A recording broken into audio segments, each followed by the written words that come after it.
All right, folks, this is 3-6 and 3-7. This is facilitated diffusion and active transport. So we just finished diffusion and osmosis. Now we're going to look at diffusion again, but it's facilitated diffusion, and then we're going to look at active transport. All right, so facilitated diffusion is still diffusion. No ATP needed. It's passive, so no cellular energy. All right. But the thing is that these solutes can't cross the membrane directly. They're either too big, or they're too polar, or they're charged. They just can't go across the phospholipid bilayer. However, your cell makes these protein channels here, the facilitators in other words, which allow these solutes to cross the membrane through these channels. Now, I shouldn't say channel all the time because some of these facilitators are channels and some of them are carriers. And there's a slight difference there. Typically speaking, a channel is always open, and, well, I shouldn't say it that way. Sometimes you have gated channels. But typically speaking, a channel is a pore, and if the solute fits, it goes. Whereas carriers are more specific. They actually have a receptor site that binds the solute. And then that binding of that receptor site makes the carrier change shape, and the solute falls out on the other side of the cell. And when the solute falls out, the carrier snaps back to its original shape. So carriers are typically speaking, more specific for the solute that they allow to pass. Whereas channels, if it fits, it goes. Now, having said that, we are going to talk about gated channels a lot, quite a bit actually. Not this lecture right here, but eventually we'll be talking about gated channels. And gated channels have a gate. They're closed under certain conditions, and then the gate opens under certain conditions. So with channels, you can have gates involved. All right, so this is a facilitator, and this is facilitated diffusion. In the process known as facilitated diffusion, a special carrier protein with a central channel acts as a selective corridor which helps molecules move across the membrane. These special carrier molecules that form the protein channel bind only to a specific molecule, such as a particular sugar or amino acid. Once the molecule binds to the carrier protein, this protein helps or facilitates the diffusion process by changing shape and moving the molecule down its concentration gradient through the membrane into the cell where it is released. Facilitated diffusion is similar to simple diffusion in that both involve movement of molecules down their concentration gradient, and this movement is carried out without any input of energy. However, in facilitated diffusion, the movement of molecules will only take place if it is facilitated or helped by a special protein carrier in the membrane. Facilitated diffusion can occur in either direction depending on the concentration gradient.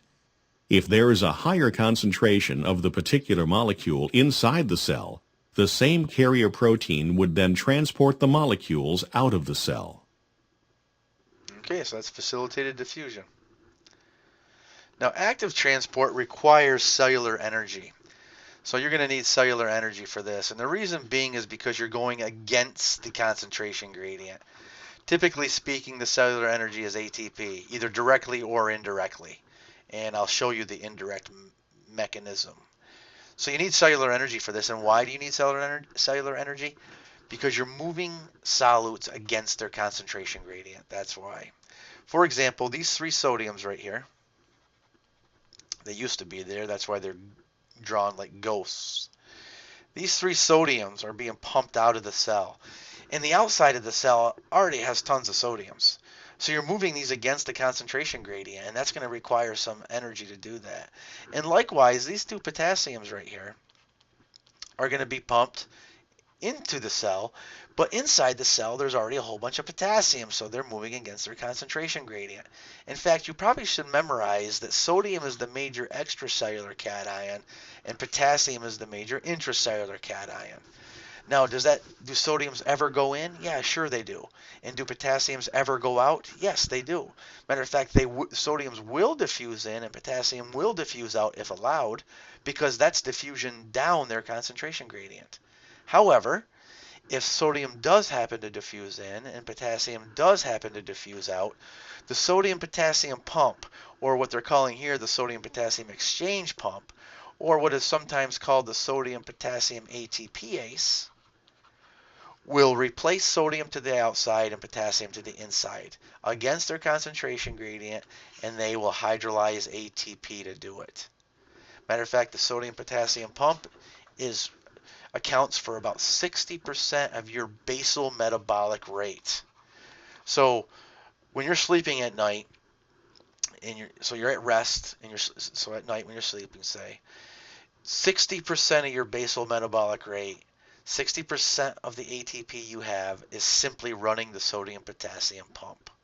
The other 40% is muscle tone and things like that, but 60% is running the sodium potassium pump. So this is a very important pump in biology, and we come back to it over and over again.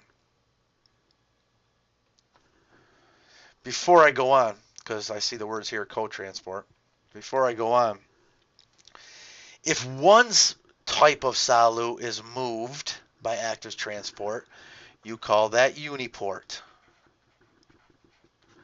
Like the proton pump is an example of uniport. All right, and remember what the proton really is. It's a hydrogen ion.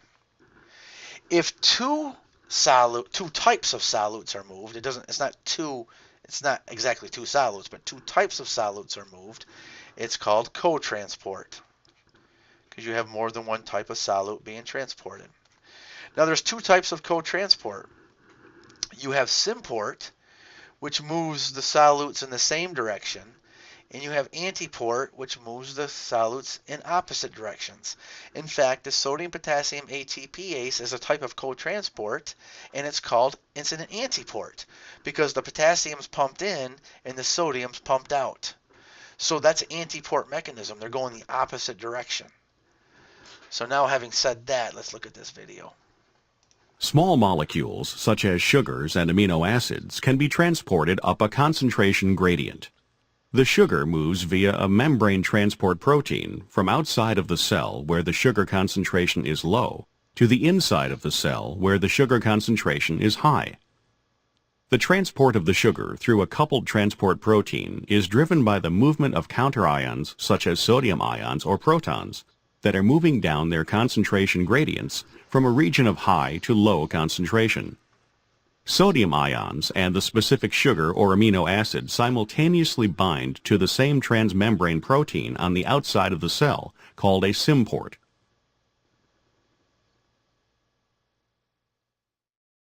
When the counterion is sodium, the low concentration of sodium on the inside of the cell required to transport the sugar is maintained by the sodium-potassium pump, which is powered by ATP.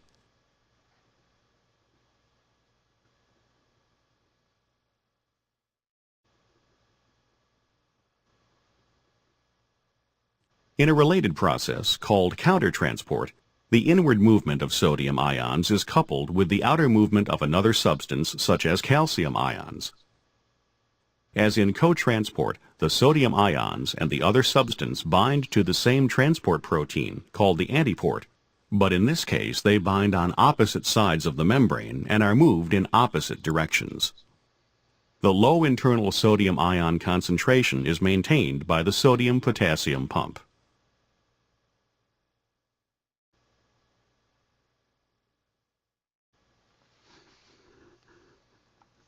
Okay, now I want to back up and I want to talk about this concept just a little bit.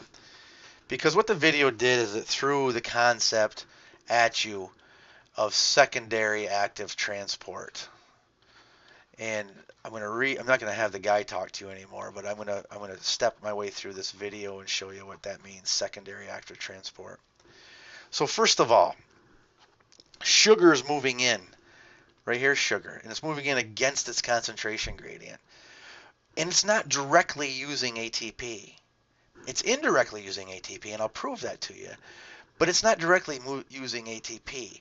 What it does, what this symport does, this pink protein is a symporter, is it couples the diffusion of sodium with the pumping of the sugar.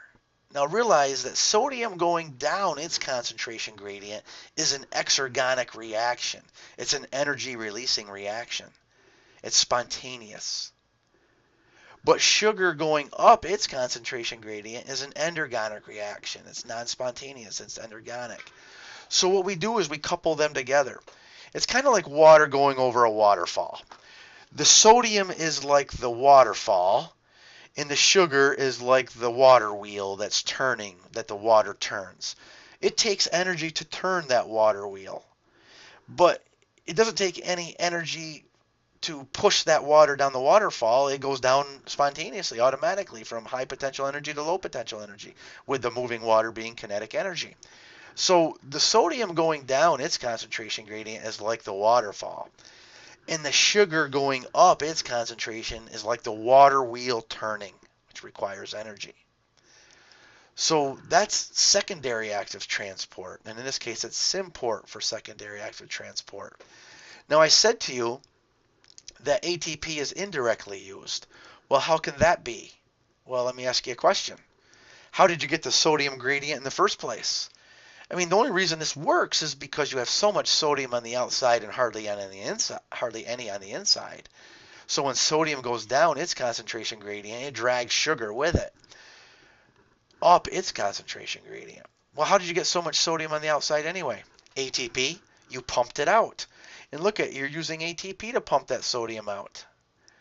So really, sugar being pumped against its concentration gradient indirectly needs ATP.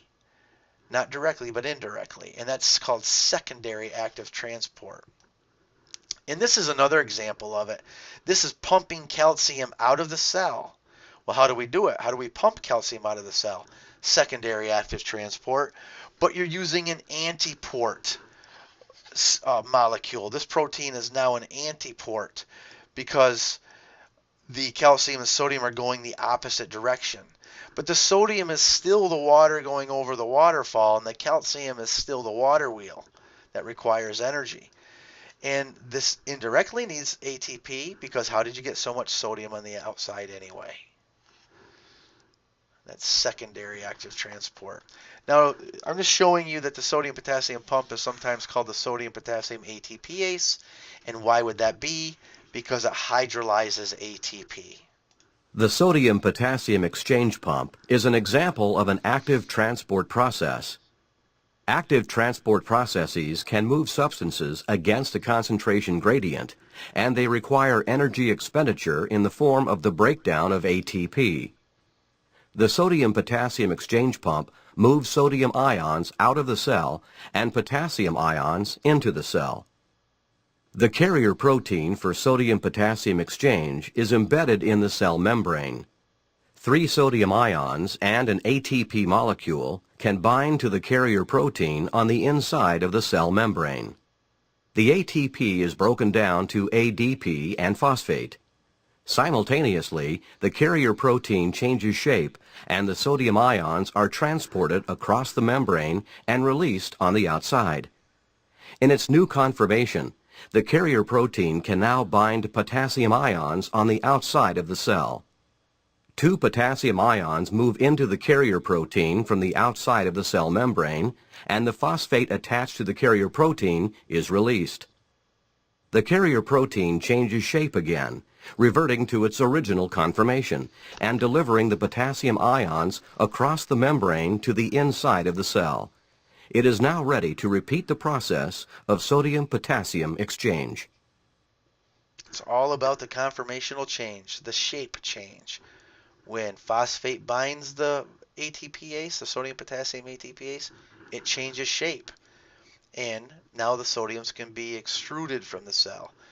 When the phosphate, and then potassium now binds. And then when phosphate falls off, the protein changes shape. And now potassium can be extruded, have an influx into the cell. So it's all about shape change. See, these 3 binding sites are already open for sodium to bind. Sodium will bind, but nothing's making this protein change shape until you phosphorylate it with ATP. So that's phosphorylating it. And when you phosphorylate, add a phosphate group to this sodium-potassium pump, Now it changes shape. The phosphate group makes it change shape. Sodium's released. Now the potassium binding sites are available for potassium to bind. But there's nothing making the sodium-potassium pump change shape and bring potassium in until the phosphate falls off. As soon as the phosphate falls off, the pump changes shape and brings potassium in. And you're ready for another cycle. All right, so we already talked about secondary active transport. And what we talked about was, first of all, you got to pump a whole bunch of sodiums out.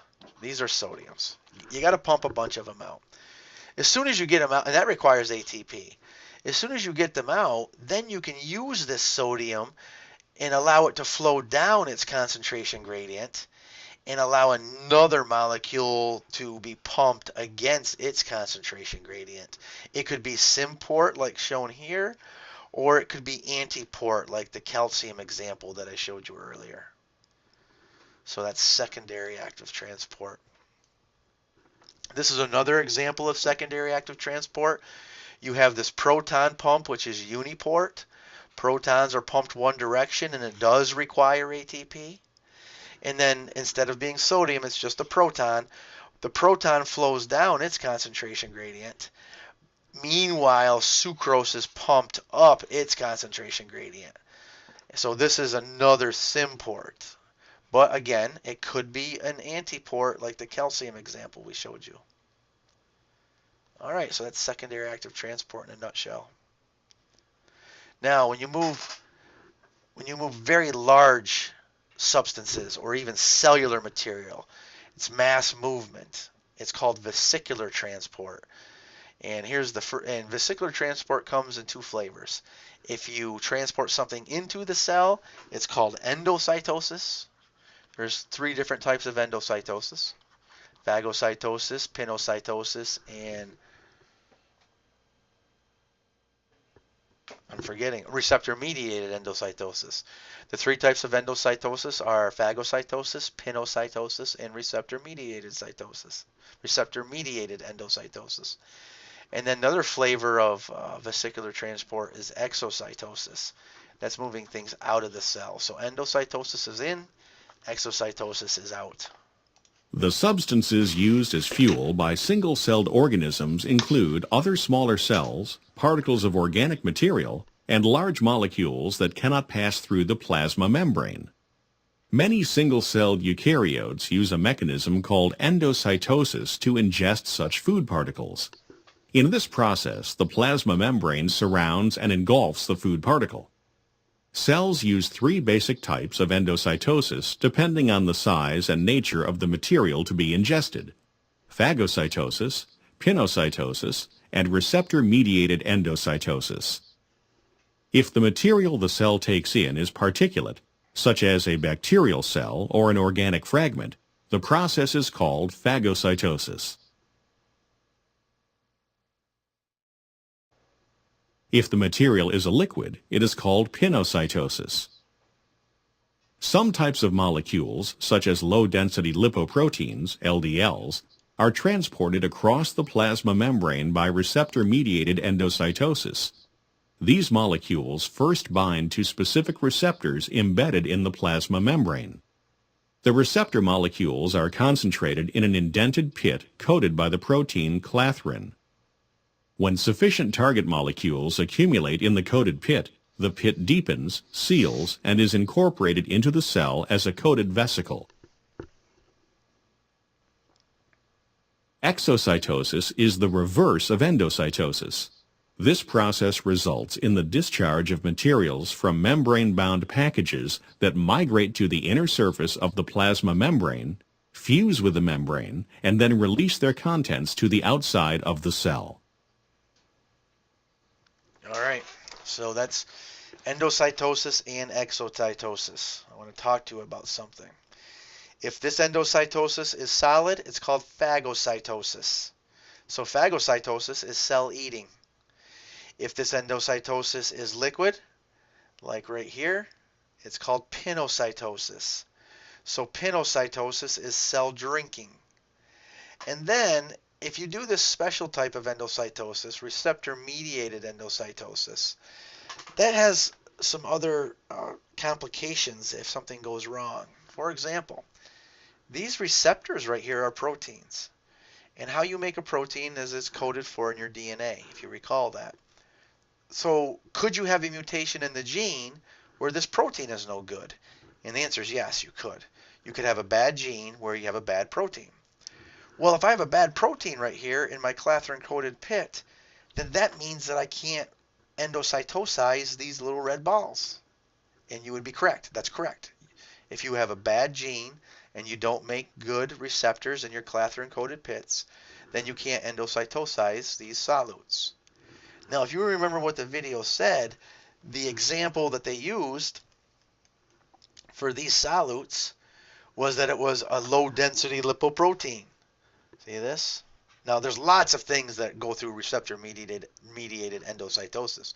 But this example is LDL. That's your bad cholesterol. Now, that's probably a misnomer. Cholesterol is just cholesterol.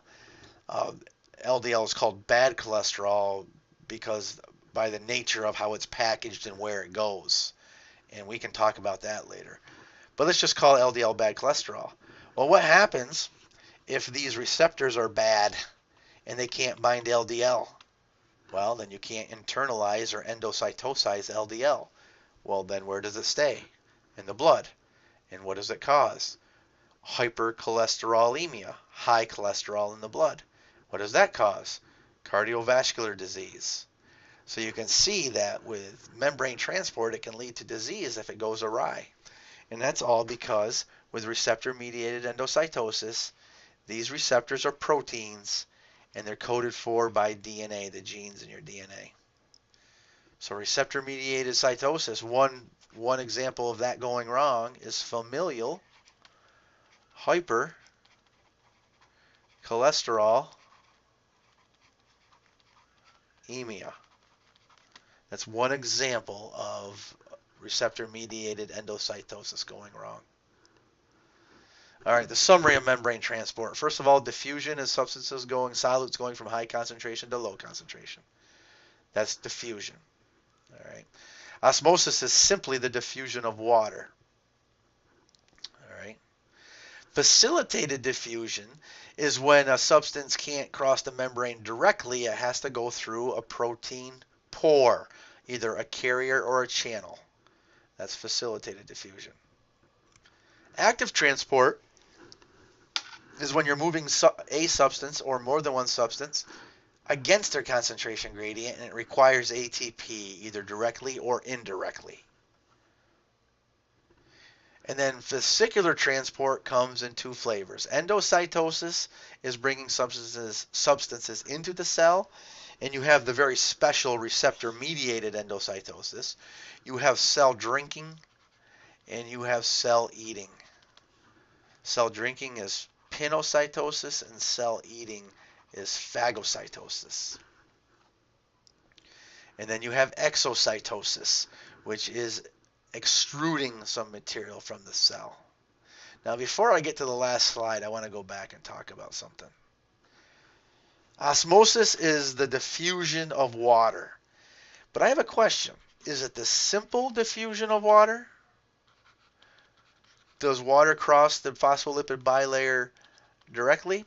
Or is it the facilitated diffusion of water?